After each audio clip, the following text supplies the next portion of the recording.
هنا طاسه على النار فيها ماده دهنيه، انا حطيت فيها معلقتين من الزيت. معايا هنا نص كيلو من صدور الفراخ مقطعاها قطع شاورما. دلوقتي الفراخ بتاعتنا اخدت لون زي ما احنا شايفين كده. دلوقتي انا معايا هنا كيس من بهارات الشاورما. حابين تحطوا بهارات شاورما من البيت، انا كنت منزلاها قبل كده في فيديو حتى لوحدها، مش بياخد الفيديو تقريبا مش جايب دقيقه. لو حابين تدخلوا تشوفوا ايه هي البهارات بتاعه الشاورما. دلوقتي بقى انا هنا معايا بصل وطماطم وفلفل الوان. اول حاجه هحط البصل شويه بس كده ياخد تشويحه الاول قبل ما احط باقي الخضار بتاعي اللي هو الفلفل والطماطم. دلوقتي هزود سنه صغيره من الميه، ربع كوبايه بس تقريبا. دلوقتي بقى هنزل بالفلفل والطماطم مع بعض بعد ما البصل اخد تشويحه كده معايا. دلوقتي الشاورما بتاعتنا بقت جاهزه معانا، او الخلطه اللي احنا حابينها بقى، ممكن نعمل اي حاجه تانية. بقى معايا كاتشب هحط عليه مايونيز، اقلبهم على بعض الكميه حسب الرغبه، وعايزين الكاتشب اكتر من المايونيز او المايونيز اكتر من الكاتشب حسب ما تحبوا. وكمان معايا بطاطس محمره، وكمان خيار مخلل.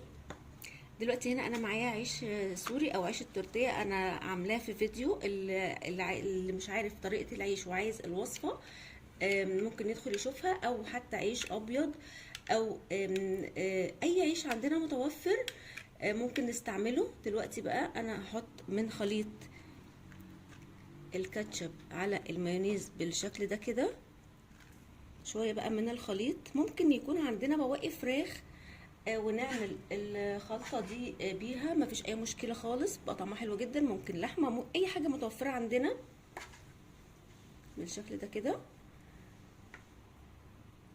هحط شويه عندي من الجبنه الموتزاريلا، لو عندنا تشيدر او اي حاجه متوفره عندنا. يعني احنا يعني مش هنقف على حاجه في الوصفه. شويه من البطاطس بالشكل ده كده، شويه من الخيار. الخيار بيدي طعم حلو قوي، بس لو مش موجود هو كمان مفيش برضو مشكله، ممكن نحط زيتون. يعني زي ما احنا حابين نلعب في الرول بتاعنا بالشكل ده كده. هبتدي بقى الفه لفه والتانية.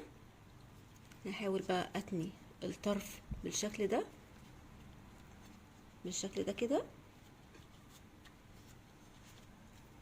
هلف هلف هلف. انا في الاخر هنقفل ده مع بعض، بس مش دلوقتي، لما اخلص كل السندوتشات بتاعتي كده. لفينا السندوتشات بتاعتنا. دلوقتي بقى هنعمل الطبقه الخارجيه اللي هي الكريسبي. دلوقتي بقى في اي بوله ولا اي حاجه كده هحط فيها شويه من الميه، تقريبا ربع كوبايه، معلقه صغيره من اي توابل يكون طعمها حلو عندنا. انا دي حاطه مرقه دجاج، ممكن نعمل اي توابل احنا بنحبها عليها. بقى نص كوبايه من الدقيق، هقلب لحد ما يكون خليط. هزود شويه من الميه، انا عايزه الخليط يكون خفيف نوعا ما بس مش كتير برضو. كده الخليط بقى جاهز معانا بالشكل ده كده. دلوقتي هنا معايا الكريسبي اللي هو بتاع الفراخ المقرمشه، عليهم شويه من الدقيق. هحط نفس المعلقه من البهارات او المرقه اللي عندي، هقلب كله مع بعضه. دلوقتي بقى اول رول معانا، فاكرين انا ما قفلتش الرول من تحت، هقفل من الخليط اللي معايا بالشكل ده كده. الرول اللي بعده هقفل طبعا كل الرولات معايا. دلوقتي بقى هننزل بالرول بالشكل ده كده في الخليط. بعد كده هنطلعه من الخليط الدقيق، نحطه على الكريسبي اللي معانا بالشكل ده كده. موضوع سهل جدا ما فيهوش اي مشكله خالص. هحاول بقى اغطي كل الرول اللي معايا. ممكن ارجع احطه كمان مره في الخليط وارجع احطه في الكريسبي بالشكل ده كده.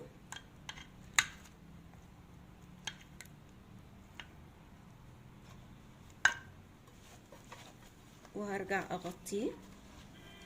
طبعا هعمل كل الرولات اللي معايا بنفس الطريقة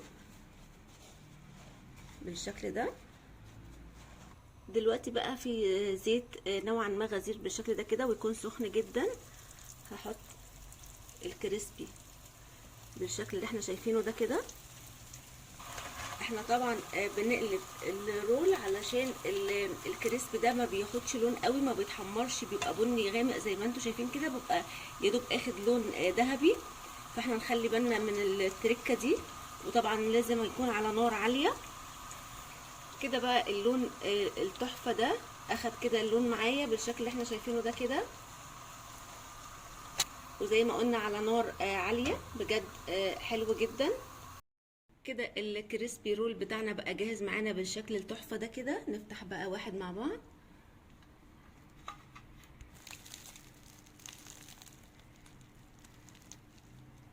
شايفين بقى الحلاوه والجمال والطعامه، بجد تحفه جدا جدا جدا.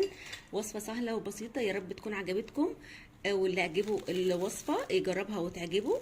يا ريت يقول لي رايه في كومنت. والسلام عليكم ورحمه الله.